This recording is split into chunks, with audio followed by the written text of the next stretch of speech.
Welcome everybody to a World of Tanks replay. My name is Maxwell and today's replay is from the user Goriad. That is, or maybe it's Goyrad? I'm thinking Goyrad. And he's driving the T57 Heavy on a standard battle on the Northwest. T57 Heavy, obviously a tier 10 heavy tank for the Americans, one that was added in after the T110E5. This one is the 4-shot autoloader. Not very good armor. Although the turret of this thing can be a little bit troll for various reasons. If we just take a quick look at it there, the shape of it means that sometimes you'll bounce on this turret when you when you really should have penetrated, and that's just thanks to the weird shape of it.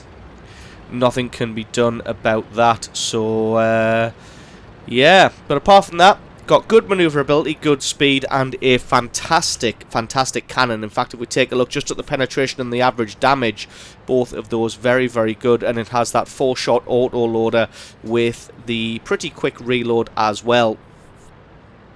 So Goyrad sees that IS-7 going all the way around the bottom, so he decides to go follow him instead of taking the normal route that he would have. He's got two E-75s as backup, and even though they are just tier 9 in a pretty heavily tier 10 battle, in fact, it looks like the allied team's outnumbered by 2 tier 10s.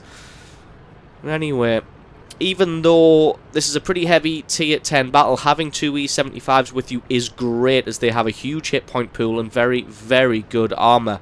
Goyrad going to get around this corner.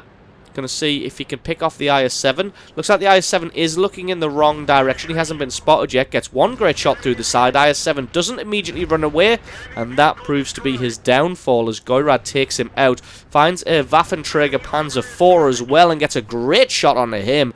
And that is maximum damage. 4 hits, 4 damaging shots with his first 4 shells.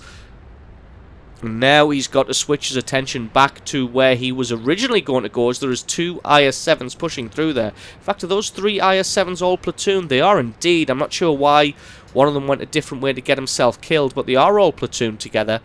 Now, with the first E-75 pushing around against that Waffenträger, Goyrad's going to come back and try and offer some support to the other E-75, the Object 430. Gets himself taken out. Goyrad gets one shot at the leading IS-7, but it looks like he's going to keep the terrain between himself, so decides to switch targets to the second IS-7.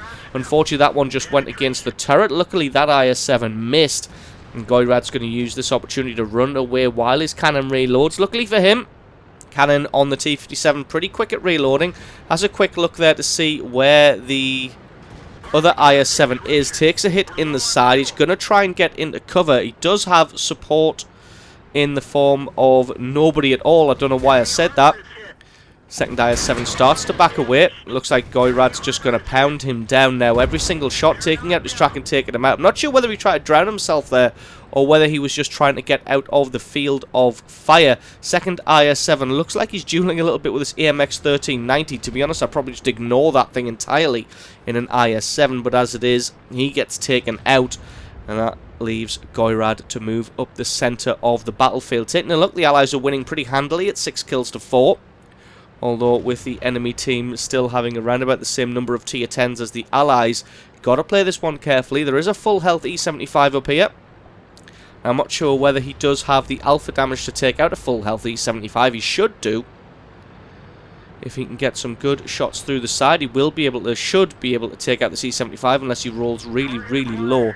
E-100 has his shot and doesn't do any damage thanks to the trollish armor. First shot hits, second shot hits. Looks like the E-75 is paying full attention to the E-100, and the T-54 comes into ammo rack him to pick up the kill. And that leaves Goyrad to start searching for another target. Looks like he's reading the map pretty well here. You can see that the enemy team has won the battle in the north and then pushed all the way down that left-hand flank. The only tanks that the Allies have are those 2 medium tanks in the centre. Both of them are tier 10 in the form of that E-50M and that Object 140, but they are getting closed in on both sides. Goyrad and this E-100 going to drop back to try and give some help to these mediums that have been hemmed in. Looks like the Batchat's coming in doing real work, really damaging this Object 140. Probably going to take him out. He did give up a few of his hit points in the process. In fact, giving up even more of his hit points now. Looks like the 2 medium tanks working well in tandem as Goyrad comes up the slope. He's going to have to try and decide and prioritise which target is the most important. It probably would be the Batchat, but he's left, so going to go for this E100 as well. Unfortunately, he won't be able to 100% him, although he has set him on fire. It looks like for some reason the E100 doesn't have a fire extinguisher, and he's just going to burn completely to death. And that is 2,700 points of damage with 4 shells from Goyrad there. Absolutely amazing shooting to be able to take that tank out in one volley. So, going to allow his gun to reload. He's got to square off against 2 medium tanks here, the E50M and the T54. And there is still a Batchat flying around somewhere. No, it looks like he may have gotten himself taken out by somebody else. Moves in on the E50M. He's got his heat ammunition loaded, so he doesn't really need to aim. Although that one did unfortunately bounce. Going to try and seek out this T54 to donate his last shell to him. But it looks like the T54 is playing this one cleverly. He doesn't want any part of this. And Goyrad, as he drops into the fog of war, decides to reload his cannon. T54 still there. Goyrad coming out to try and bully the T54 away, but it looks like the T54 is wise. He realises that Goyrad isn't loaded. Unfortunately for the T54, not able to land a shot. I'd be interested to see where that shell went, actually. So that looked like it almost went through the T57. First shot goes through, sets him on fire. That's 1 shot, 1 kill from Goyrad. And almost done 9,000 damage right now with 5 kills left. With 5 kills to his name. Allies winning 12 kills to 9. 12 kills to 10 now. Thanks to Goyrad's map awareness and spinning around to offer some support right when it was needed, they were able to stem the flow of the enemy tanks from the north and from that left-hand flank. They were able to halt the assault in their tracks. Now they're going to turn their attention to the enemy bases. That's the last place that there are any tanks left. Looking at the score and what tanks are left, this game isn't over by a long stretch, although the enemy team only has that Jagdpanzer E102 light tanks. The RU-251 and the AMX 1390 can be very, very dangerous. They do have 6 kills between them. We'll just check. No, they're not platooned together. But if we look at Goyrad's health, he's technically a one-shot for that Jagdpanzer E100. The E75 also a one-shot. E100 not quite. And the Waffenträger Panzer IV, not really either. So if they can all push down on this guy together, they're going to be able to take him out no problem whatsoever.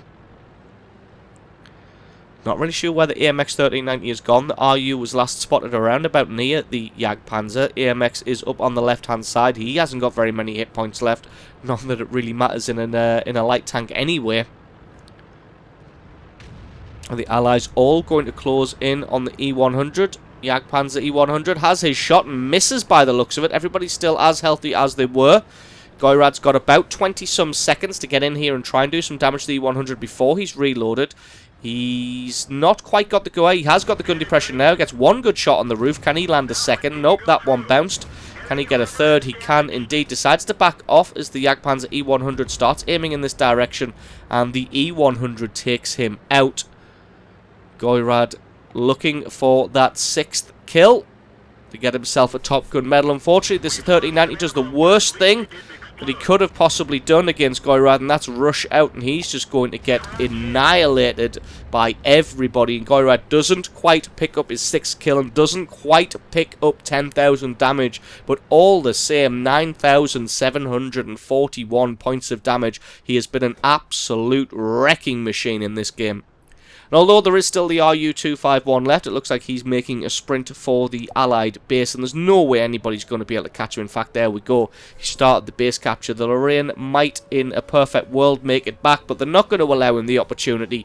The Allies are just going to continue this base capture.